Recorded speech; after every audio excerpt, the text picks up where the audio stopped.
Hello. Hello, hello, hello. Hello, weekly. So we're back We are back. on another episode. What are we talking about today, Jules? We are continuing this little series that we have ongoing, which was Evie's idea, and it's a lot of fun. Debunking. This Yeah. is debunking part 2. Yes, so debunking medical myths. So these are like the little tiny things that people say and you're like, Yeah. is that real? Is it real? Does that really work? Is it an old wives' tale? Is it Exactly. not? Like, what is it? So this is our part 2. We already had our part 1, so this Check is that out. our second one. Yeah. Yeah. And I kind of try to keep it like in themes. Yes. So you're gonna see what this theme is about. Okay. Let's start with the first one. Yes. So getting sick after getting rained on. This is huge, Yeah. at least for our Hispanic Oh world. my God. It's like Yeah. if you get rained on, that's it. Like you're gonna get sick. You're Immediately. gonna get a pneumonia. Yep. Okay. So the myth, we've all heard it, don't go out in the rain or you'll catch a cold. So this myth has been passed down through generations, but let's dive a little bit into the science to see what's really going on. Yeah. So first things first, getting wet from the rain does not directly cause you to get sick. Okay. Debunked. Yeah, debunked. Okay. Illnesses like a common cold and flu are usually caused by viruses, not by getting wet. So, according to medical experts, the real culprits are viruses and bacteria that spread through the air in close contact with the infected individual. The reason why the myth persists is because, one, when you get rained on or when you get wet, you have a lowered body temperature. Then that will make you more susceptible. Okay.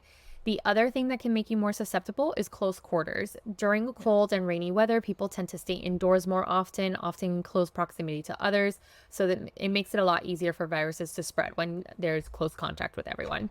So with combination of lowered body temperature and close quarters, you can potentially get sick easier. Yeah. These are just expert opinions. So Dr. Mahisa Parandipha from Indonesian Doctors Association explains that while rain itself doesn't make you sick, it can elevate bacteria and viruses from the ground into the air, increasing your exposure to them. So similarly, the Mayo Clinic states that wet hair or being wet in general can make you sick. It's not that it will make you sick, it's the exposure to viruses that does. So how to stay healthy? Tips to not get sick during rainy season is stay warm, wear layers, not in Miami. Yeah. Miami. And then you also use the umbrella to keep you dry and maintain your body temperature. Also practice good hand hygiene. So wash your hands frequently, stop touching your face, and also boost your immune system. So eat a very good diet, sleep enough, exercise to keep your immune system strong. Conclusion: next time you tell someone you'll get sick from getting rained on, it's nope. That is a myth. Wrong. And we have debunked it. Okay? Debunked. Caso cerrado. Next one. I need to get like a little mallet. Yeah, a little mallet or javel or something. Something to like anyway. All right. So next myth. Getting a cold with a drop of temperature. So at least me with my mom, it's like, that's it. It keeps on getting hot and cold, hot and cold, hot and cold. This whole changing of the temperature too often, that's what's making us sick. The schools keep the temperature so cold. And then you go outside and it's hot and the in and out. And I'm like, okay, that's okay. Well, anyway, so let's get into that myth. Right. So debunking this myth because we're debunking it. Yeah. Many people believe that when the temperature drops, you're more likely to catch a cold. This is an idea that has been passed with well-meaning advice, like don't go outside with your wet hair or you'll catch a cold. But is there really any truth to that? The reality? Common cold is caused, like she had said in the previous myth, viruses, not by cold weather. The most common culprits are rhinoviruses, which are responsible for up to 50% of colds. These viruses enter your body through your mouth, your ears, your nose, and often spread by droplets in the air when someone coughs or sneezes, or by touching contaminated surfaces and then touching your face.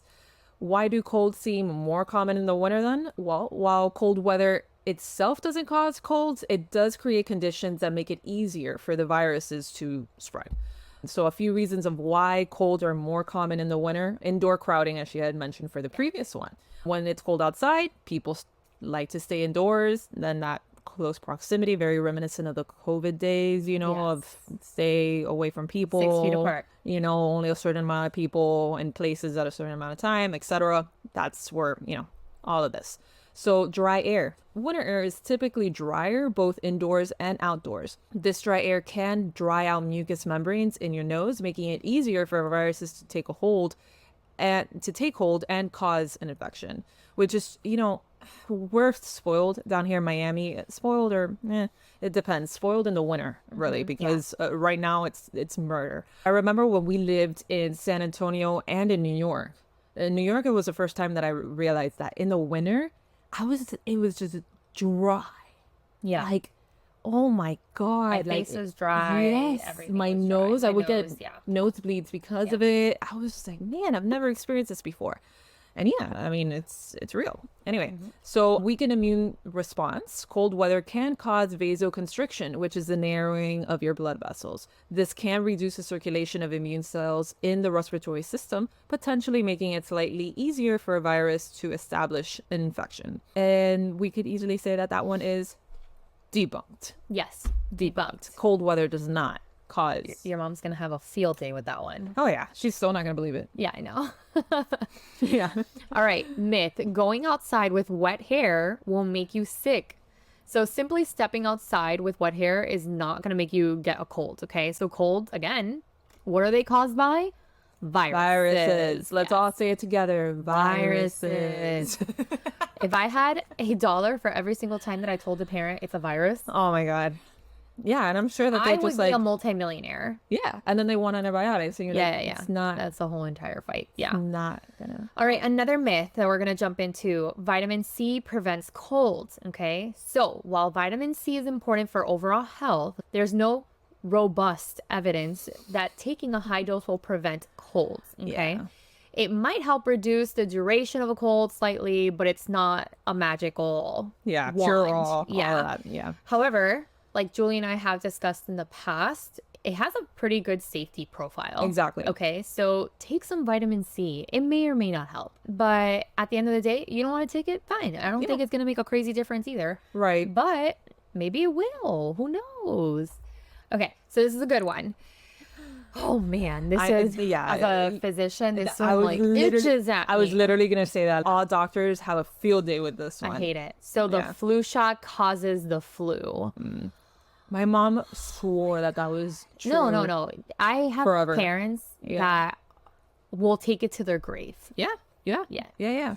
So I refuse to the science behind the flu shot. Let's just start by the actual science in the flu shot. Yeah.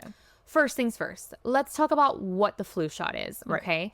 The flu vaccine is made from an inactivated, killed, virus, or in some cases, just a single gene from the flu virus. This means that the virus in the shot, is dead, all right? It cannot infect you. We are not injecting influenza into you, like a live influenza. So why do people think that the flu shot causes the flu? Timing is everything. Yeah. So it takes about 2 weeks for the flu vaccine to even start working. If you get sick right after getting the shot, it's likely that you were already exposed to flu or another virus before even getting vaccinated. And yes, you know what? People are going to be like, what are the chances? Actually, there's a lot of chances. There's a lot of chances. Especially in flu season. I mean, it's everywhere. Not only that, but can you really say that you didn't touch your face? Of course. Of course. Or you didn't wash or you washed your hands appropriately?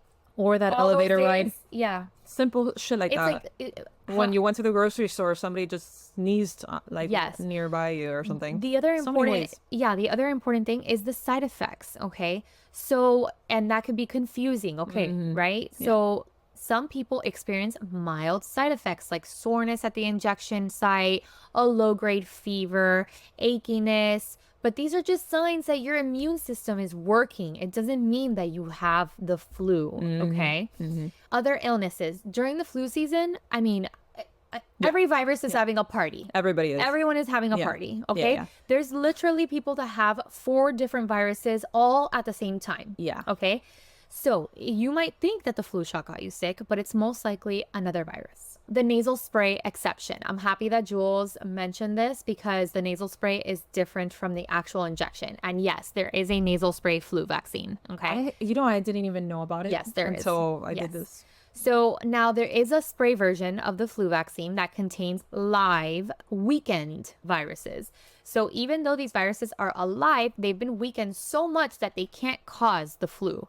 They can only replicate the cooler temperatures of your nose and not in the warmer parts of your body, like your lungs. Okay, so the bottom line is that the flu shot is your best defense against the flu. Now, there are different strains. So how it works is that we actually go to the seasons, like the past season. So this 2024 flu shot, we took the information from the 2023 year, and then we create a vaccine to try to protect against the most common strain of that flu. Because a lot of people are going to say, oh, but it wasn't that great at protection.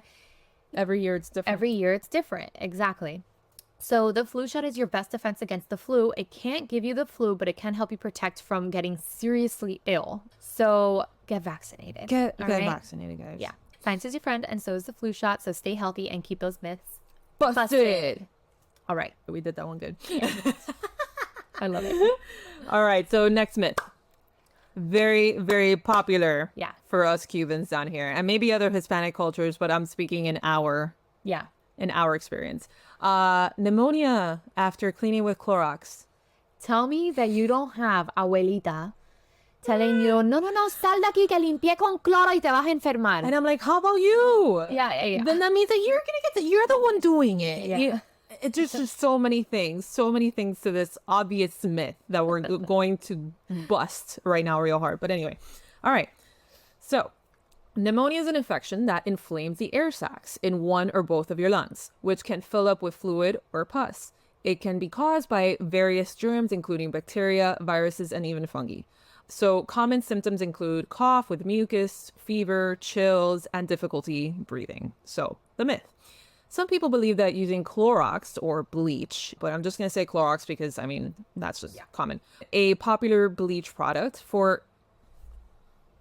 We just got a thumbs up, people. Yeah, for those of you that are just listening. We should give him a name. Yeah. We should give him a name. It looks like the Mickey hand. I would call him Mickey. Okay, Mickey. All right. So Mickey just made an appearance. Yeah. Anyway, so... Mickey says hi, everyone. For those of you that don't know, every single time that Julie and I record, we're actually like video recording as well. Yeah. And for some reason, Julie's computer gives us a thumbs up randomly, and we still haven't figured out how to get it to do it again. I know it's like a FaceTime thing, but like I haven't been able to figure it out. So if one of you guys knows how I could take that off, great.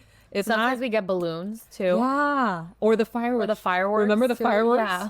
No idea. We haven't been able to replicate that one. Yeah. That but one happened once. Now you'll know that's Mickey. Okay. So we'll say Mickey says hi. Yeah. That's it. Anyway, so for, this Clorox bleach products that are used for cleaning, the myth says that it can also cause pneumonia. So the myth likely stems from misunderstandings about pneumonia and how it develops and affects, its effects Probably with bleach. Symptoms too. Exactly. We're going to go into that. So the science, pneumonia causes, the real actual pneumonia causes. So pneumonia. So pneumonia is primarily caused by infectious agents, like I had said, bacteria, for example, streptococcus pneumonia. Anyway, viruses like influenza and fungi. Fungi. Fungi. Like nuclei. Yeah. I think that's why I say it like that. Anyway, so it's not caused by inhaling cleaning products such as bleach. So bleach and the respiratory irritation. While bleach can irritate your respiratory system, if inhaled in large amounts, it does not cause pneumonia. Inhaling bleach fumes can lead to symptoms like coughing, sore throat, and shortness of breath, but these are not the same as pneumonia. So proper use of bleach. When used correctly, bleach is a safe and effective disinfectant. The key is to use it in well-ventilated areas and avoid mixing it with other chemicals, which can cause and produce harmful gases. Yes. So case studies. There are rare cases where exposure to high concentrations of bleach has led to severe respiratory issues, but these are not typical and usually involve improper use or accidental ingestion. These cases do not equate to the infectious process of pneumonia because you're missing the infectious agent. Yes, exactly. The actual thing that causes the infection. Yeah. It's not in bleach. Bleach will kill it. So anyway, practical tips in cleaning and using bleach. So ventilation, key. Always use bleach in a very well ventilated area to minimize the inhalation of its fumes. Follow instructions. Read and follow the label instructions carefully and ensure the safe use. And of course, avoid mixing. I know it's tempting, but avoid mixing. Use one thing at a time.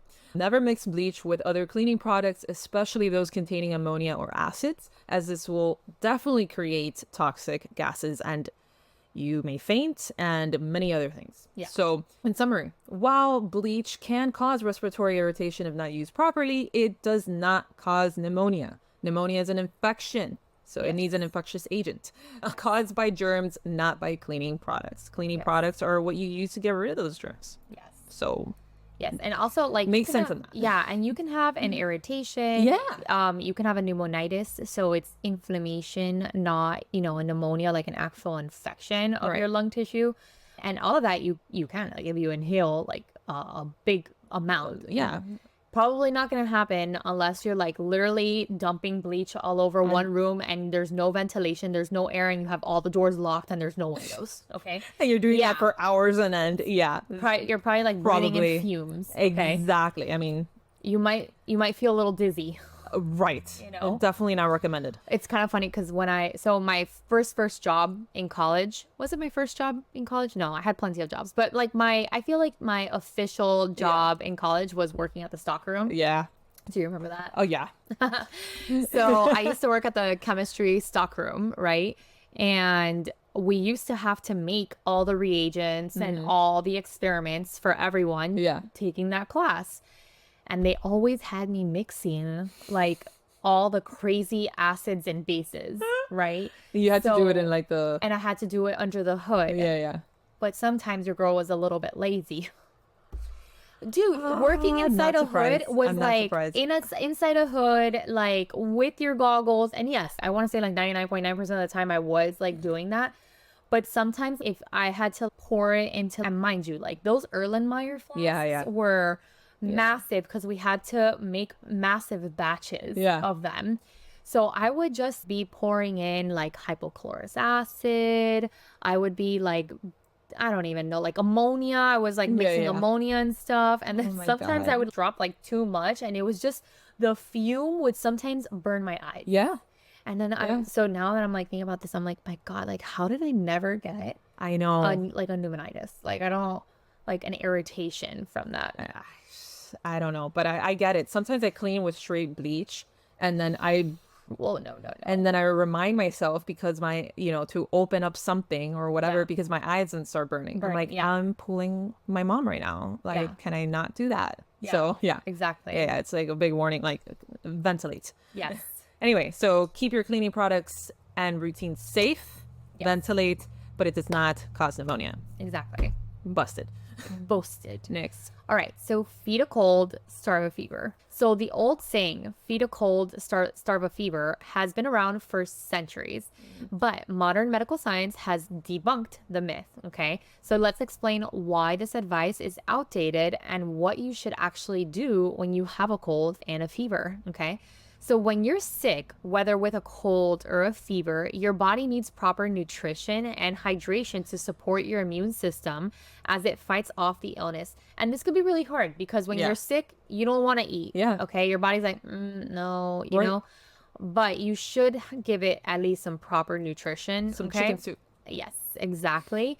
Or lots of fluid. So that's why we recommend that. It's a lot of like liquid and volume. And, it's not super heavy on the stomach. Right. So depriving your body of food and fluids when you have a fever can actually weaken your defenses and make it harder to recover. So here are some key points from the medical experts. So fevers are part of the immune response. And I say that to everyone. Okay. So does Mario, yeah. Like if you have a fever, it's okay. But you know what? That comes from our parents too. Because, as soon as my mom sees that thermometer is red, like a slight fever, so like he just Tylenol Motrin immediately right now. I'm like, Mom, calm down. Yeah. Like it's not. It's actually a good thing. Yeah. You know? I say treat the patient, not the number. Yeah. So if If a fever is making you or your kid feel really crummy, you're not feeling well, you're down, you're on the couch, you're not really moving. Sometimes you can have so much fever that you have like a headache and your body aches. So yes, for of course, just go by all means, take the Tylenol, or take the Motrin. Yeah, of course. However, if you are, I don't know, 100.4, okay, but you're running around, you're feeling great, and you're like, oh yeah, I have a fever. Like I didn't even notice. Like you don't have to take something for that. Like your body needs to elevate its core temperature to a certain temperature to be effective to fight a virus or fight any kind of infection. Okay. So sometimes if you're actually bringing down that fever, what you're actually doing is inhibiting you from doing that, right? They're prolonging it, maybe even. And some people might be confused and they're like, well, what about seizures with fever? Yes, absolutely. There is a certain age where children are more, more at risk to develop a fever, but it's not because of how high the fever is. It's actually the change in the actual temperature. So you can seize at a fever of 100.4 and you can seize at a fever of 104. Okay. It's the change, not the actual level. So yes, and especially if you are prone, if you've already had a seizure from a fever, then yes, I would be that doctor to say, hey, be on top of the fevers, treat them. Why? Because you've already seized. So if you've already seized, you're probably more at risk of seizing again. So, and it's scary, right? Like no one wants to see a seizure. However, if your kid is running around and doing everything and you're running around and you have no idea that you have a fever, you don't have to give Tylenol and Motrin. Okay. Right. Especially if you're out of that age range. So fevers are part of your immune system. A fever is a sign that your body is trying to fight off an infection by raising its temperature. That increase in the metabolism burns more calories. So taking in nutrients becomes more important when you have a fever. So don't starve it, guys. Yes, do not starve a cold or a fever. Staying hydrated is crucial as well. Fevers cause dehydration because of you have that increase in your metabolism.